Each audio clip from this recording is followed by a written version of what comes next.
What's going on, traders? This is Rob MV3 Trader with another video for you. Alright, so today I'm going to do a little reaction video to one of Humble Trader's latest posts. She gives a lot of valuable information in this post. The link to this video, the full video, will be in the description below. I definitely recommend you going and checking it out. She gives a lot of really good information in it. One of those things being if day trading is a job. She also talks about comparing yourself to other traders and kind of how that your edge plays a part in all of that. So she talks about that and a lot of other good things in her video. So definitely go ahead and check out the video. The link will be in the description below.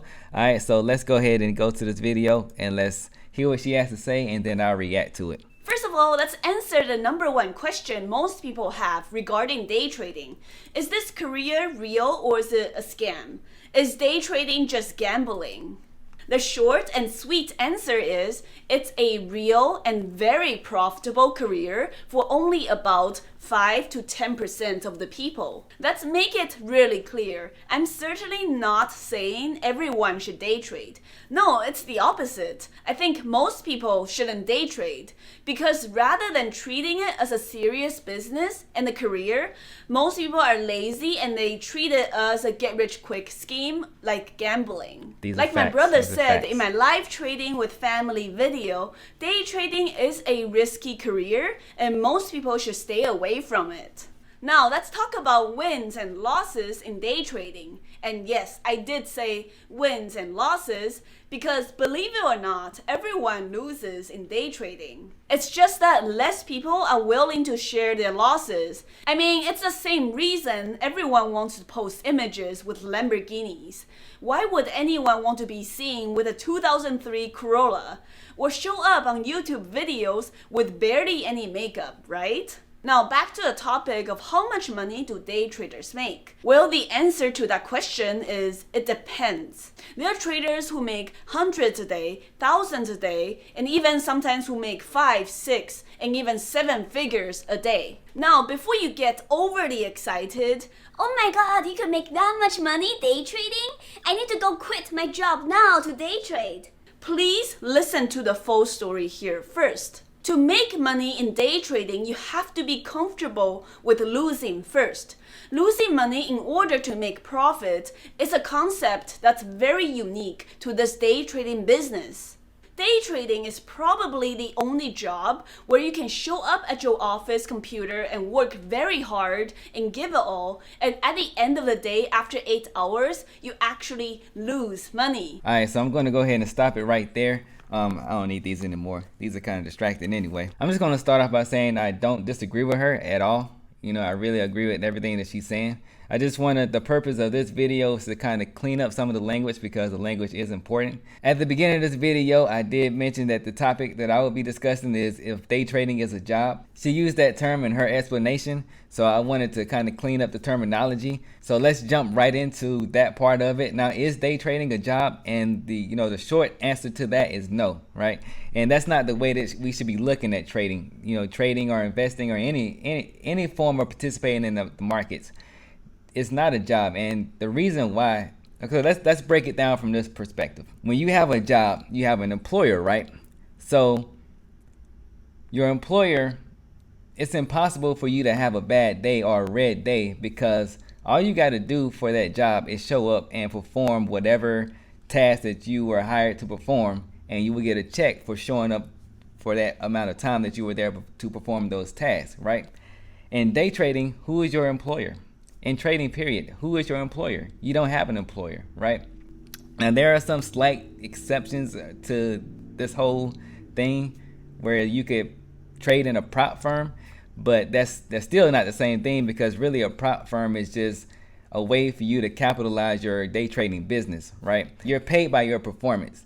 So if you make X amount of dollars, you'll get 80% of that or 50% of that at the end of the month, at the end of, whatever, however they do it, right? So that's just a little quick cut and dry thing to prop firms. This is not about that. So the point is, when you have a job, you have an employer. To have a job, you have to have an employer. As a day trader, you don't have an employer. So day trading cannot be a job, right? Day trading is a business.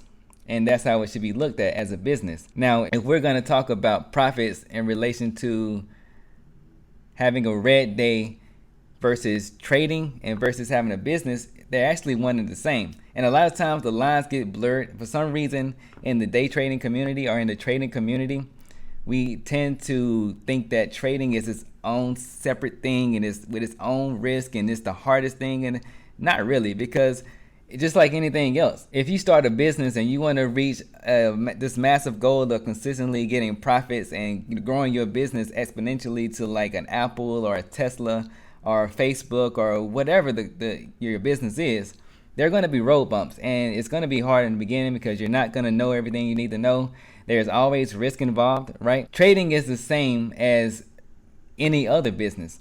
And so let me break down the profit portion of this. The way I'm going to do it is from the perspective of having a red day. And a business has red days, believe it or not, right? There is the business cycle. If you're not familiar with the business cycle, you should definitely take time to do some research on that, and that I believe that'll help you understand trading a little bit better.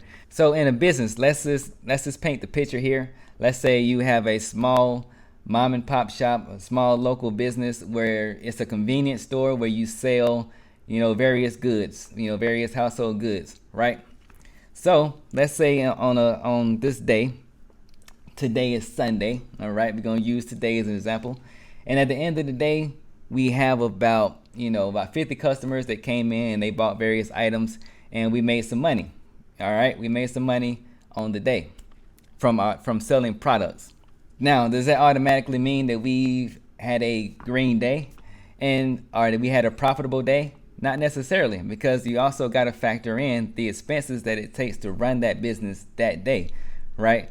Every single day, a business has expenses that they have to account for, where just like trading options, and if you're familiar with the spread and options and how that affects your profit potential and your ability to make a profit in that options play, every day a business has to start from zero, and they have to make a certain amount of sales to even break even before they start making profits, before they go into their profit zone or whatever we want to call it. So what are these expenses? One of these expenses is employees. You got to have employees that are going to work in your business. Even if you're starting small and you are your employee, at some point, if you really want to grow and you want to be serious about your business, you're going to have to hire out and get additional employees to help you expand and grow your business and take you out of that, the day-to-day task of your business and get you focused on the things that you need to be focused on to grow your business.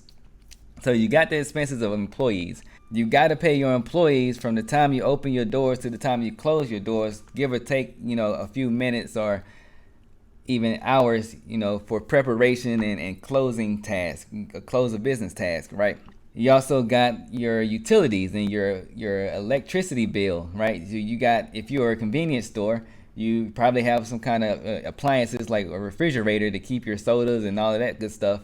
And then you need to power the lights for that business. You need to power other, machinery that you use in your business to operate your business. You got your cash register that needs power, and you more than likely, especially now that it being 2020, you got a computer.